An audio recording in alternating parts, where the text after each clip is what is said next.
Welcome back. Hopefully you are keeping up with everything and by now I'm sure you are well into your book review assignment and hopefully well on your way through your intervention brochure. And I also want to remind you that registration is underway, so make sure you know what you're going to take next time around.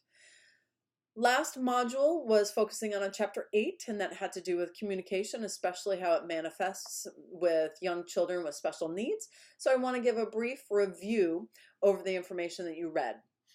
So by the time that most children enter kindergarten, they're all using the sentence structures utilized by adults. They have that adult speak. In this regard, for language development, the early years prove to be the most important. For example, the child whose mother speaks to him regularly at age 2 will most likely be reading at a higher level at age 9.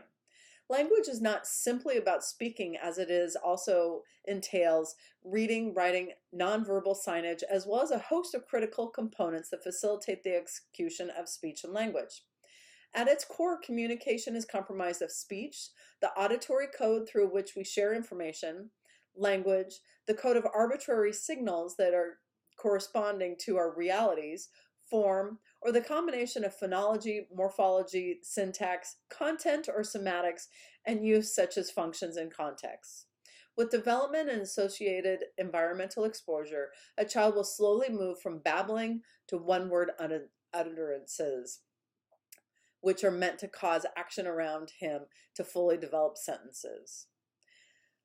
So those are some of the definitions of some of the words and kind of an overview of the development for communication for typically developing children. Next, let's go ahead and look at the theoretical models. A multitude of theories exist to explain the unfolding of this development process for communication skills.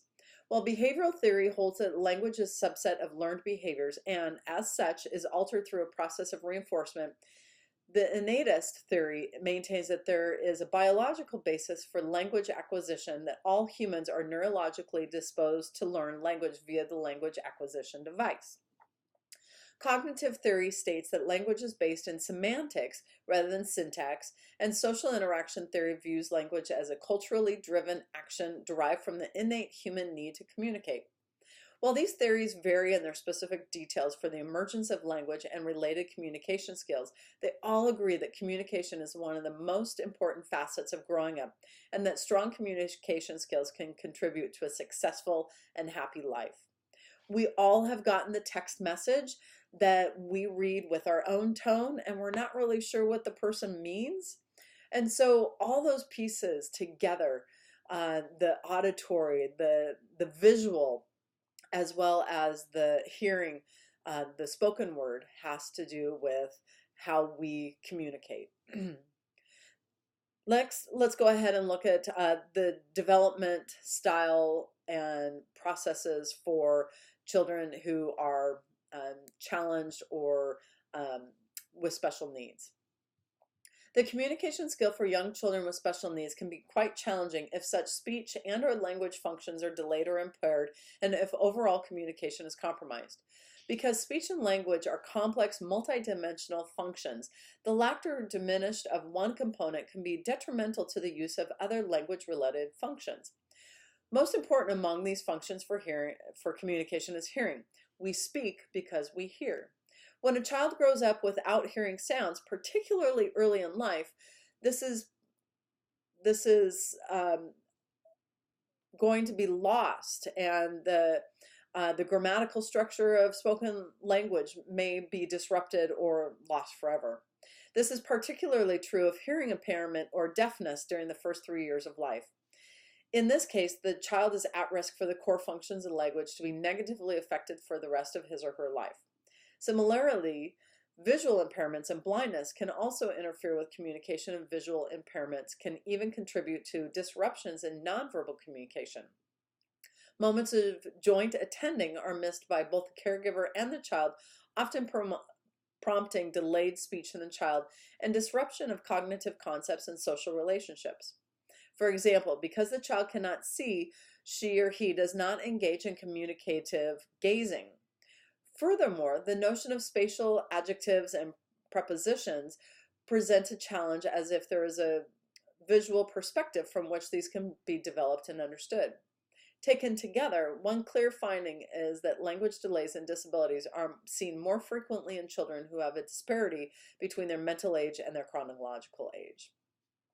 So lastly, let's go ahead and look at some of the interventions that the chapter talked about. For young children who struggle with communication, a number of interventions are available. Keeping in mind that every child learns differently, utilizing purposeful activities, practicing targeted skills in natural situations, and developing of new information within the context of old information all can serve to facilitate the development of new communication skills for both young children with and without special needs.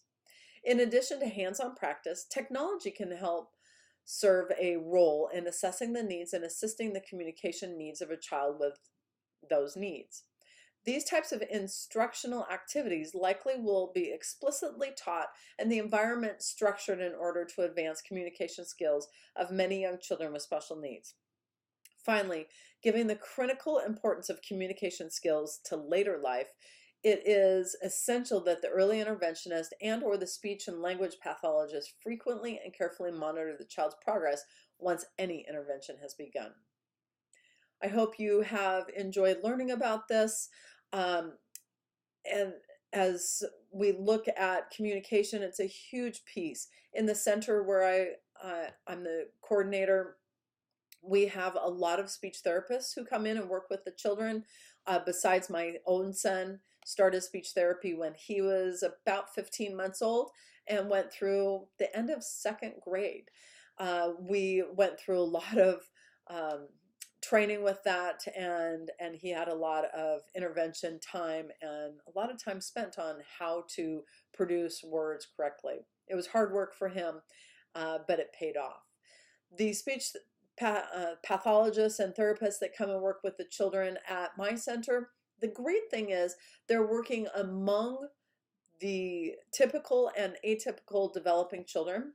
They're able to work with kids who are identified as well as those who might need some intervention services in the future, but then they're also able to use the typically developing children as role models and using them to help the children interact and learn those communication pieces.